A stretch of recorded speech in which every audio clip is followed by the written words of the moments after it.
नमस्कार साथियों, मैं सुबोध कुमार स्वागत करता हूं आपका आपके अपने YouTube चैनल संदेश मैसेंजर आप शिक्षा के ऑनलाइन प्लेटफॉर्म पर। जैसा कि आप जानते हैं कि इस प्लेटफॉर्म के द्वारा आपको विभिन्न प्रकार की एक दिवसीय परीक्षाओं जैसे TET, super TET, SSC, bank, railway, RO, ARO, लेखपाल इत्यादि की सुचारू रूप से तैयारी कराई जाती है। हमने मैथ का जो सेशन प्रारंभ किया था उसी क्रम में जो नंबर सिस्टम चैप्टर चल रहा था उसमें का एक टॉपिक है जिसका नाम है भिन्न को बहुत ही आसान तरीके से बिल्कुल एक ट्रिक के द्वारा ही हम सारा कुछ हल करना सीख लेंगे।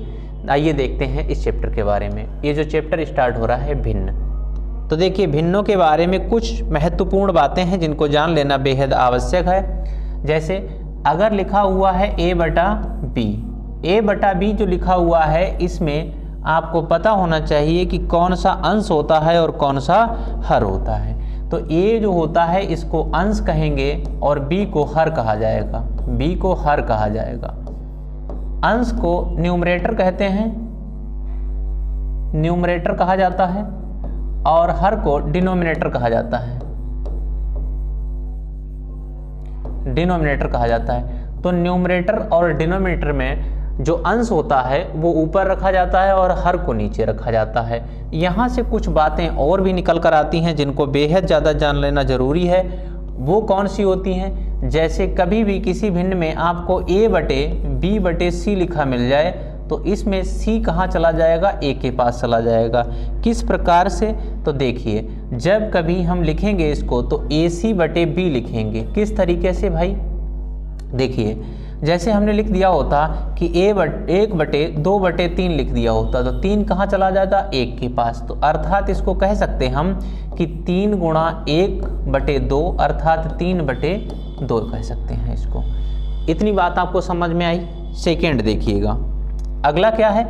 जैसे ही हमने लिखा होता कि a बटे b बटे c, तो इसमें क्या होता है? इसमें b जो है वो कहाँ चला जाता है? c के पास चला जाता है। जैसे इसको लिखते हैं a बटे b गुणा c लिखते हैं। किस तरीके से? देखिए जैसे 1 बटे हमने लिखा होता कि 2 बटे 3 लिखा होता तब कहाँ चला जाता? देखिए क्या होता, इस बात को आप समझ लीजिए। जैसे हमने लिखा होता कि 1 बटे 2 बटे 3, 1 बटे 2 बटे 3 ऐसे लिखा होता, तब जो 2 होता वो कहाँ चला जाता? 3 के पास चला जाता। अर्थात 2 किस में मल्टीप्लाई करता? 3 में। तो 1 बटे 2 गुणा 3 लिखा जाता यानी इसका वैल्यू 1 बटे 6 लिखा जाता।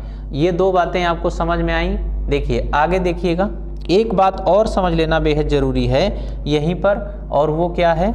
देखिएगा जैसे कभी लिखा मिल जाए आपको a बटे b बटे c बटे d, तो जो d होगा वो कहाँ चला जाएगा? सबसे ऊपर चला जाएगा। अर्थात हम कहेंगे कि AD और b जो है वो c के पास चला जाएगा। AD बटे BC कह सकते हैं इसको। जैसे कभी लिखेंगे 1 बटा 2 के बटे में 3 बटा 4, तो 4 कहाँ चला जाएगा? सबसे ऊपर। 3 2 के पास चला जाएगा। अर्थात 1 गुणा 4 कह सकते हैं और 2 गुणे 3 कह सकते हैं। 2 से काट दीजिए, 2 दूनी 4 यानी 2 बटे 3 कहा जाएगा। इन बातों को आप समझ पाए होंगे। ये जो होते हैं इनको हल करना बहुत ज़्यादा ज़रूरी होता है क्योंकि यहीं पर जो है गलती हो जाएगी, फिर आगे कैसे समझ पाएंगे। आगे चलते हैं भाई। इतनी बातें अगर आपको क्लियर हो गई हैं तो आगे देखते हैं भाई। बात करें भिन्नों की, तो भिन्नें कितने प्रकार की होती हैं? सबसे पहले यही जानना ज़रूरी है कि भिन्नें होती कितने प्रकार की हैं। तो भिन्नें होती हैं मुख्यतः 3 प्रकार की। कौन कौन सी? एक साधारण भिन्न, एक होती है दशमलव भिन्न, और एक होती है सतत या वितत भिन्न, कॉन्टिन्यूअस कहते हैं इसको वितत को, ठीक है। डेसिमल और सिंपल। देखिए साधारण भिन्न को कितने आधार पर बांटा जाता है? साधारण भिन्न को भी 3 आधार पर बांटा जाता है। एक उचित भिन्न, एक होती है अनुचित भिन्न, और एक होती है मिश्रित भिन्न।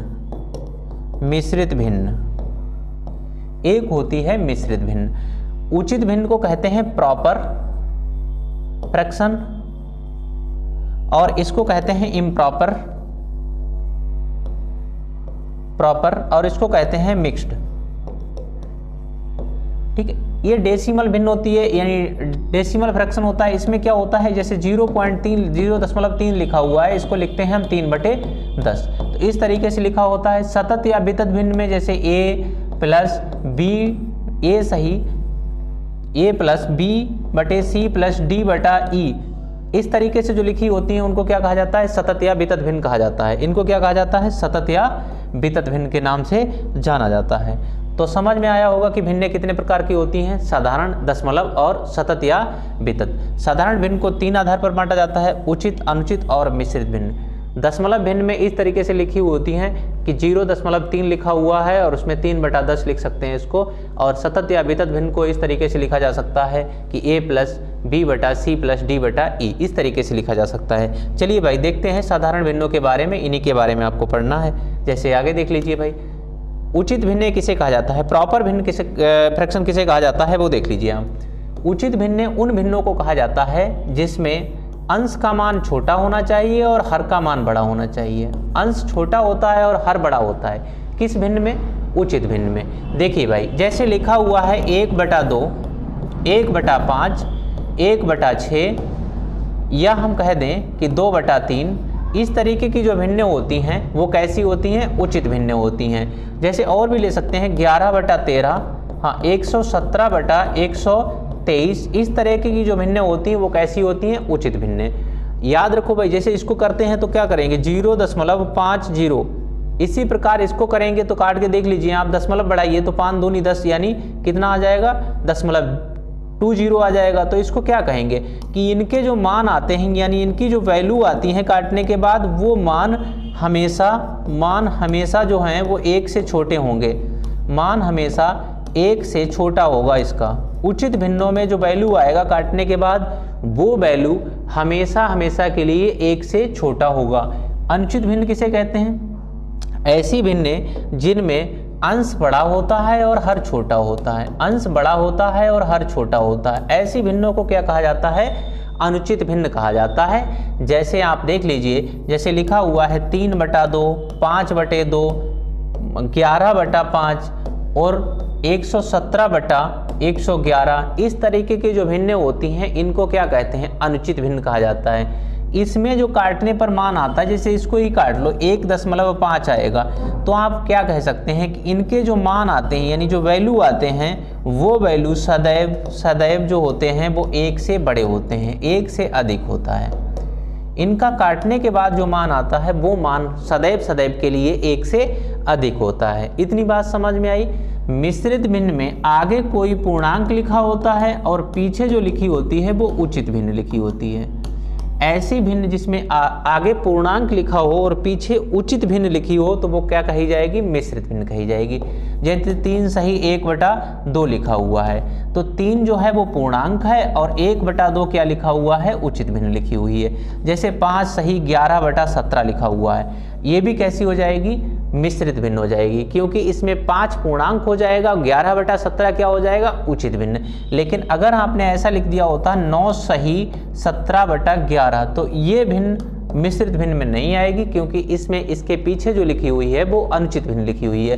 अर्थात ये जो 9 लिखा हुआ है ये तो पूर्णांक है, मानते हैं, लेकिन ये 17/11 जो लिखा हुआ है ये उचित भिन्न नहीं है, अनुचित भिन्न है। तो आप लोगों ने ये बात समझ ली होगी कि कौन कौन सी भिन्न जो होते हैं, उचित भिन्न, अनुचित भिन्न, कौन सी मिश्रित भिन्न आप लोगों को। चलिए भाई आगे चलते हैं, आगे थोड़ा देखने की कोशिश करते हैं कि आरोही और अवरोही क्रम में लगाने को आता है। तो सबसे पहले ये जान लीजिए कि आरोही अवरोही होता क्या है।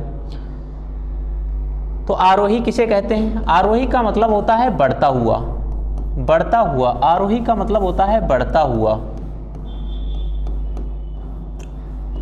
यानी इंक्रीजिंग ऑर्डर, इंक्रीजिंग ऑर्डर, बढ़ता हुआ क्रम। तो ये कौन सा कहा जाता है, बढ़ता हुआ क्रम कहा जाता है, इंक्रीजिंग ऑर्डर।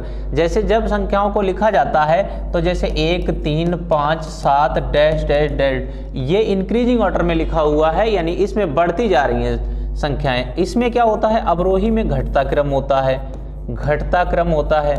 तो इसमें क्या होता है, डिक्रीजिंग ऑर्डर होता है, डिक्रीजिंग ऑर्डर होता है। डिक्रीजिंग ऑर्डर में घटते क्रम में होता है, जैसे पहले लिख लिया 11, फिर 9, फिर 5, फिर 2, इस तरीके से घटते हुए क्रम में लिखा जाता है, तब उसको डिक्रीजिंग ऑर्डर कहा जाता है। बात आई समझ में?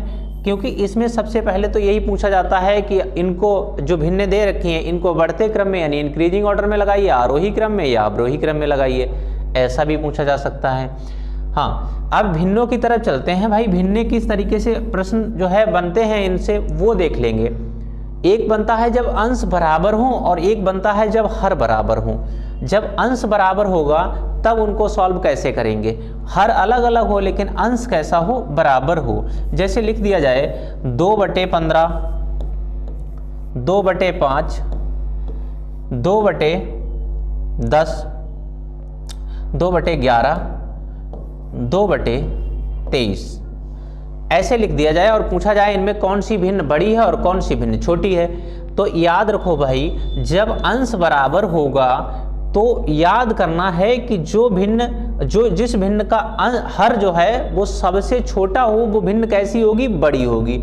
और जिस भिन्न का हर सबसे छोटा है वो भिन्न सबसे बड़ी और जिसका हर सबसे बड़ा है वो भिन्न सबसे छोटी। तो इस आधार पर देखा जाए तो सबसे बड़ी भिन्न कौन सी हो जाएगी? ये सबसे बड़ी हो जाएगी।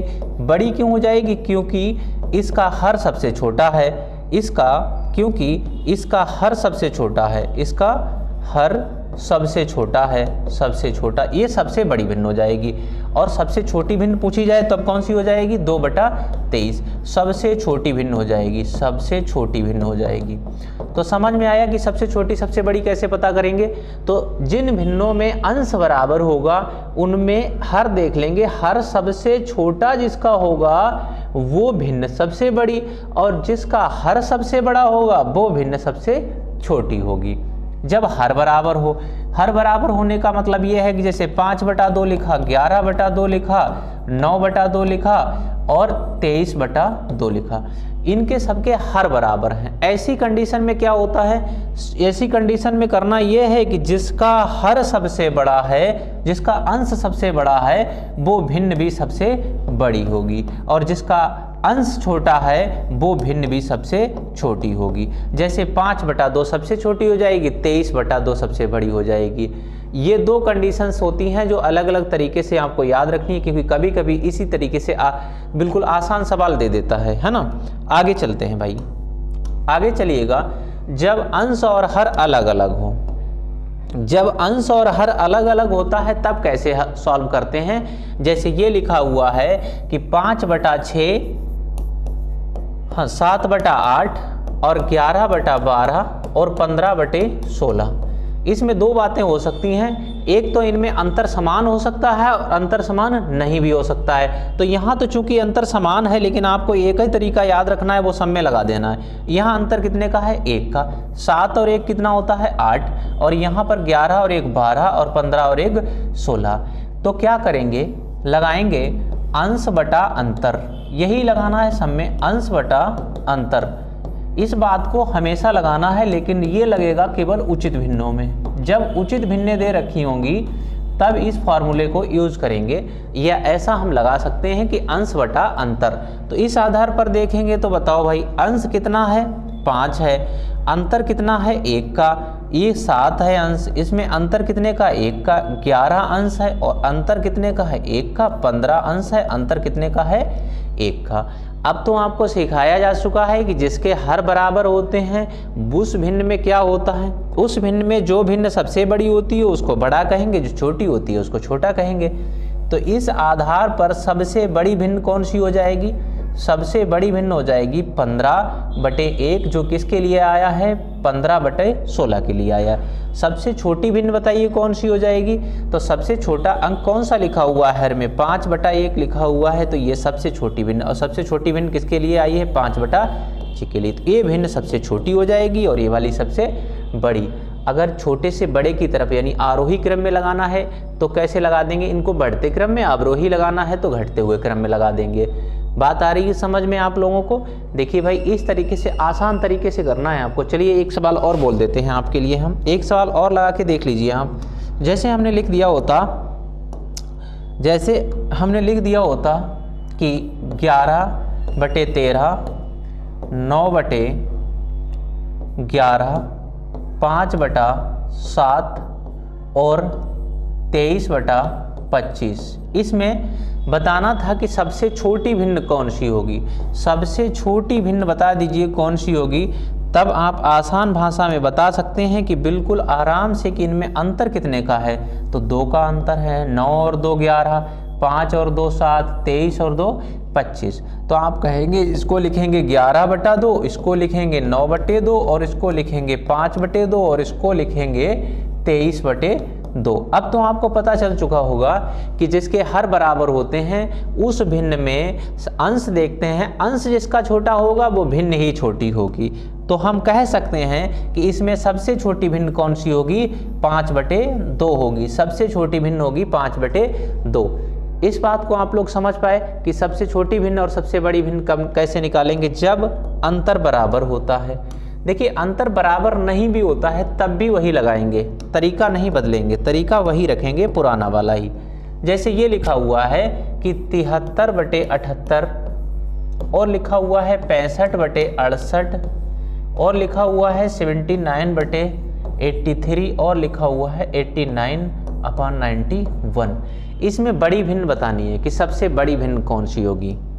तो आप समझिएगा भाई, इसमें अंतर कितना है, 73 और 78 में कितने का अंतर है, 5 का। 65 और 68 में कितने का अंतर है, तो 3 का। और 79 और 83 में कितने का अंतर है, और 9 और 3 12, 9 4 13 कितने का है, 4 का। और इसमें कितने का अंतर है, तो 9 और 2 11, इसमें 2 का अंतर है। इस बात को आप अंतर को लिख लेंगे। अब लिख लो अंश बटे अंतर। क्या लिखेंगे कि अंश बटे अंतर लगाना है आपको। तो देखिए भाई, इसमें अंश 73 है, अंतर 5 है। इसमें 65 है और अंतर 3 है। इसमें 79 है और अंतर 4 है। और इसमें 89 है, अंतर 2 है। अब तो आप आसानी से इसको लगा सकते हैं और काट भी सकते हैं। काटिए भाई, 5 से काट लीजिए, 5 एकम 5 और 2 बचा होगा तो यहाँ 23 हुआ होगा, 5 चौक 20 हुआ होगा, तो इसका मतलब 14 पॉइंट समथिंग।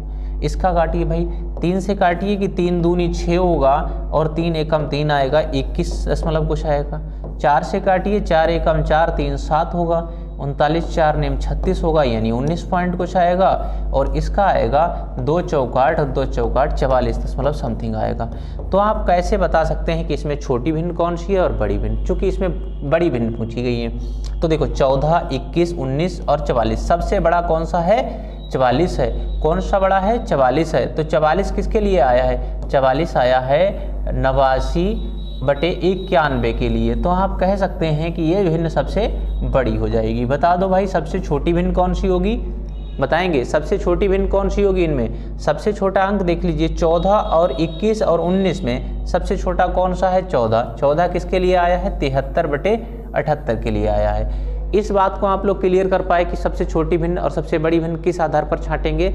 आप लोगों ने इस बात को क्लियर कर पाया होगा। बताओ भाई, समझ पाए इस बात को। आगे चलते हैं,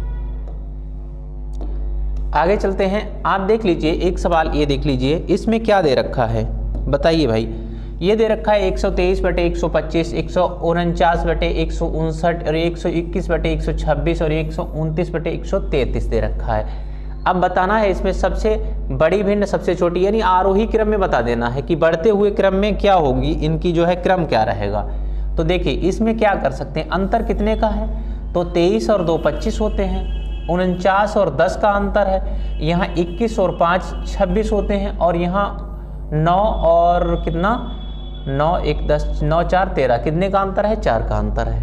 तो बताइए भाई इसमें क्या लिखें, 123/2 लिख लें और इसमें 149/10 लिख लें और इसमें 121/5 लिख लें और इसमें बताइए 129/4 लिख लिया जाए।